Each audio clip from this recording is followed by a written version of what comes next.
Good morning, class. Long time no see, first of all. And beyond that, my apologies for not posting more videos.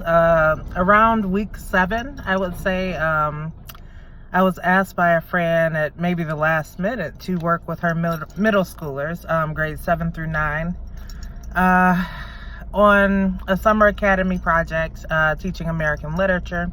For me, American literature is reflective of our class. So we look at a lot of Latino, Black, Chicano, and other forms of literature in conjunction with more so American canon classics like To Kill a Mockingbird. It's been very interesting to see how these young people receive some of those same lessons I've been teaching you all this summer. And in lieu of a PowerPoint this week, after processing much of the literature we had for class this week in the film Precious Knowledge, I thought to present a short video, just to supplement what you're looking at. Clearly, I'm in my car right now. I'm actually waiting on the kids to come on a bus to see the Scottsboro Boys play in West Hartford, Connecticut. And me being in a car making this video is kind of typical of how the summer has been, like always on the go, always on the run, you know, taking small bits of moments to get to online classes or get to the middle schoolers grading. It's been a wreck, but I appreciate your patience, and I've really loved some of the conversations that you've been engaging in based on the course material. First and foremost, however, and I'll come back to the play. As you can see, the playhouse is right across the street. Let's process some of what we've been reading in Takaki.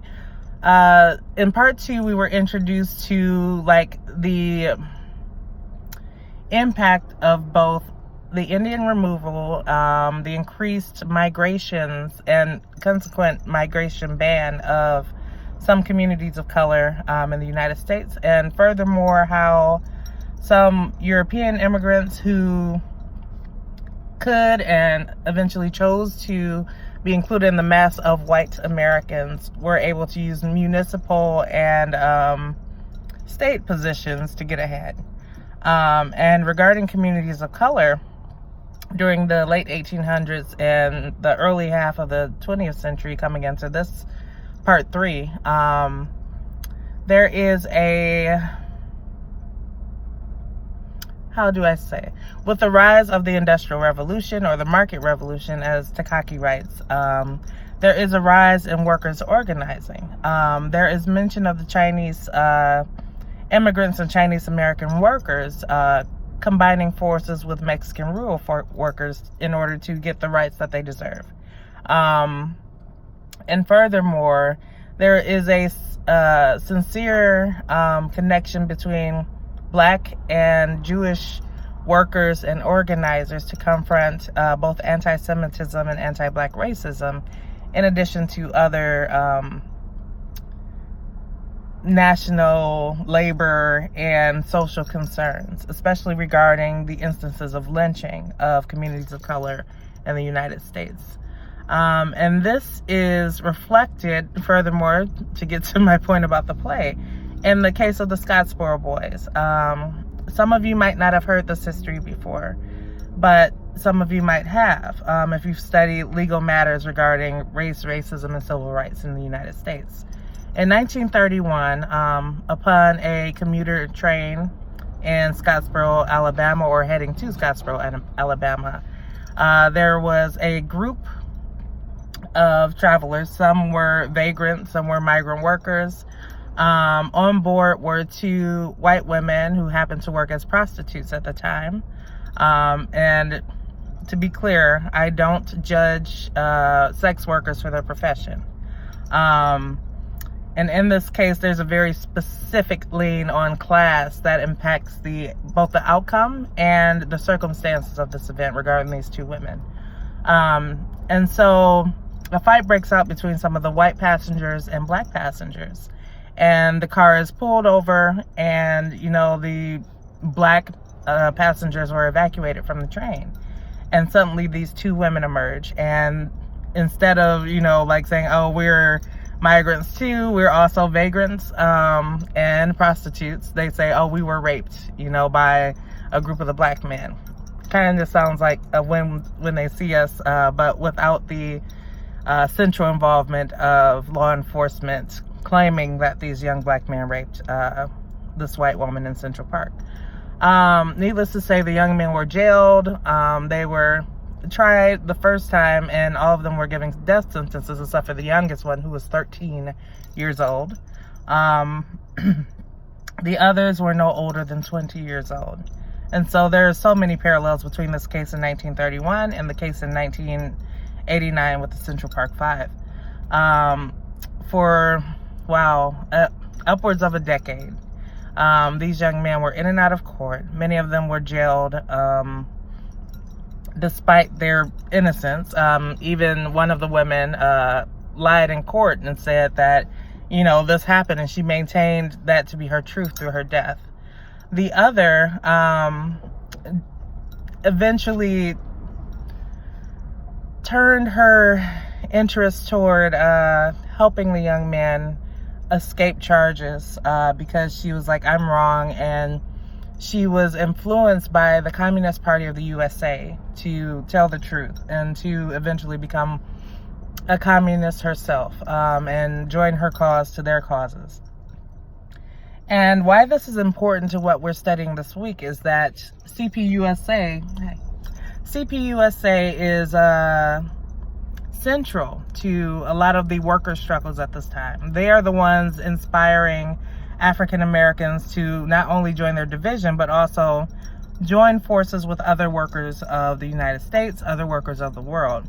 And central to this case in Scottsboro is that the CPUSA then begins to rally not only civil rights workers, but artists like Langston Hughes.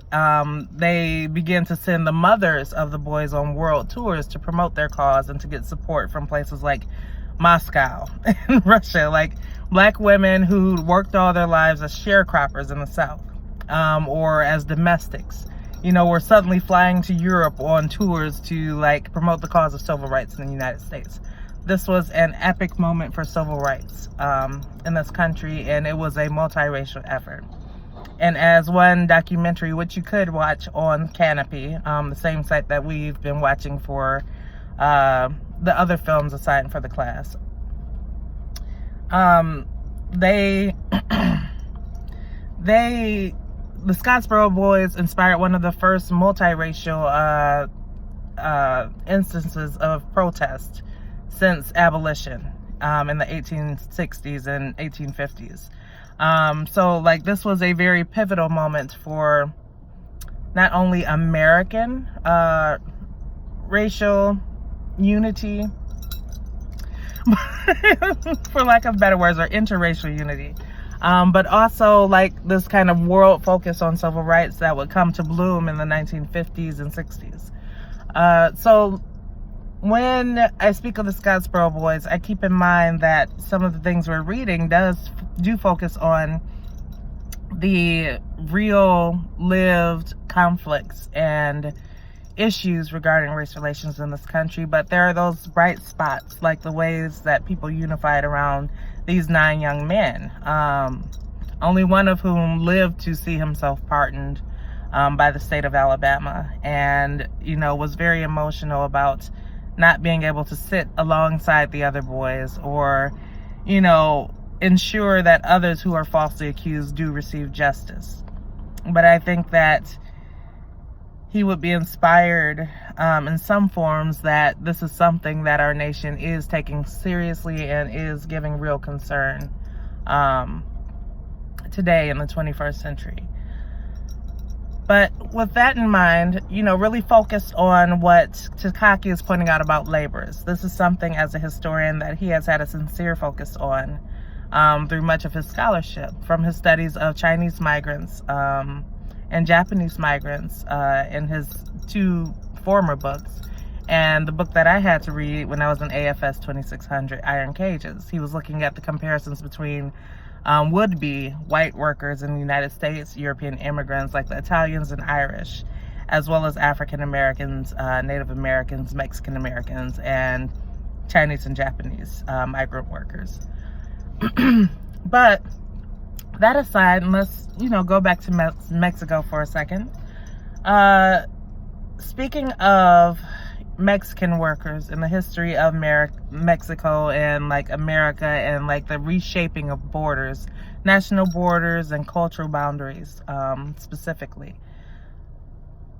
I assigned as a critical film review Precious Knowledge, because this was a film that changed my perspectives of what I was doing and how I was teaching regarding ethnic studies and student empowerment. And also, it gave me a respect for the plight of indigenous people. I consider Chicanos indigenous people who have certainly had boundaries carved out around them. Their histories with work, violence, and removal are not disconnected from those of Native Americans. And as we should understand by now, very few of our experiences are disconnected in this nation, regardless of our background and cultural makeup. So, with regard to Precious Knowledge, in 2010 or 11, I was working with a student organizing group, and they were doing mentoring and tutoring work in a nearby city, which I live in now, Holyoke, Massachusetts. And an instructor from the Raza Studies program in the Tucson Unified School District came to my school to speak. His name is Sean Arce. He is still resident in Tucson, Arizona, and he is still advocating for the cause of Raza Studies in Tucson.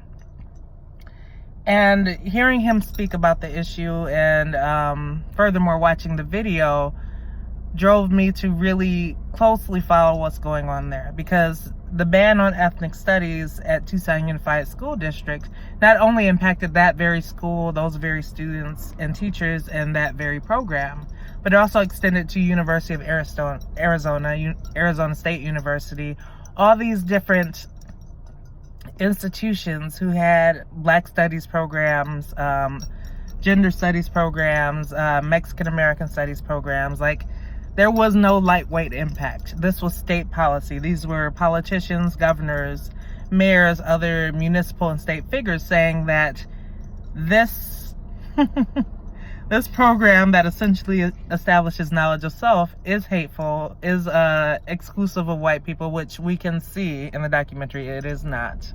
And it creates conflict for these systems that we are structuring in the state and in this country. It's a common refrain by people who are opposed to ethnic studies to call programs like Raza Studies and Black Studies anti-American, because they tell unsavory factoids, I will say, or truths about capitalism and white supremacy. And that's essentially at the heart of it. Like, I have heard few lies since I've grown into my field as an academic, committed to teaching ethnic studies in various facets. When I was younger, there was a lot of seeming mythology to work through, because people were riding the wave of Black Power and Afrocentricity in the 1990s and 2000s. And, you had to sift a lot. For one thing, for students of Black Studies who followed different teachings in the field, the Willie Lynch letter, challengeable, quite possibly a myth. I'm about 80% sure somebody wrote that in the 60s. Someone actually claimed that they wrote that in the 60s to, create a narrative about why there is racial separation in the country. Why there is colorism central to the lives of African Americans. And as we know, like, there's much more to the story. You can't really pit it all on one man. And for those of you who are like, nuh-uh, well, look up the Willie Lynch letter and look up its validity. It's one thing to read something and see how it has impacted the way we think. And for that, I think it's an important literary document. It's impacted the way that Black people have thought about skin color and internalized racism in the United States since the 1970s. But for the most part, the scholar Jelani Cobb found multiple holes in the wording of the letter, including some terms that weren't really in common use, and phraseologies that weren't in common use until roughly the early 1900s. And so for a letter that is supposedly written before then and by a European trader in the West Indies to deliver to other traders is questionable at best. But that being said, I hope that you've enjoyed Precious Knowledge as a film. It's one of my favorite documentaries to show. I often get teary when there is the faith run through Arizona to the courthouse, or through Tucson to the courthouse, and they come upon the Native American grounds. And before taking on that ground, they ask the leadership of that particular reservation if they can set course on that ground. And that's an emotional moment to me because, you know, like many people just take advantage of spaces. Many people don't consider that, you know, like these spaces are sacred grounds and they belong to people who have been stripped of lands historically and systemically for a very long time. And so, like, seeing that meant a lot to me. I always get teary when I watch that because it's such a beautiful moment. And then when they choose to run with the students, like, that is just powerful. And, you know, super added to that, like, the case is not proceeded that day. Like, they have a small victory at that moment after they take that faith run, and that means so much at that moment. But as you will see or have seen, there are continued barriers, but I did post an update to the case from last year, so you can see that the state court ruled that there was some, I'm sorry, my students just showed up. They're so cute. There was a ruling that said that, yes, the decision to end their ethnic studies program was inspired by, you know, racist beliefs and unfair assessments. So, like, this is something to take note of, and I look forward to reading your critical film reviews. I will have your midterms back to you by Sunday night.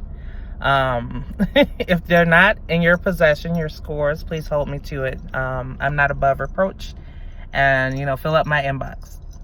But I will speak to you all soon. Looking forward to it. If there's any requests for factoids or information, please let me know. Enjoy your weekends. Read well. Read to your benefits. View to your benefits. And, you know, enjoy the sunshine when it comes. It's kind of cloudy today. Take care and be well. Bye.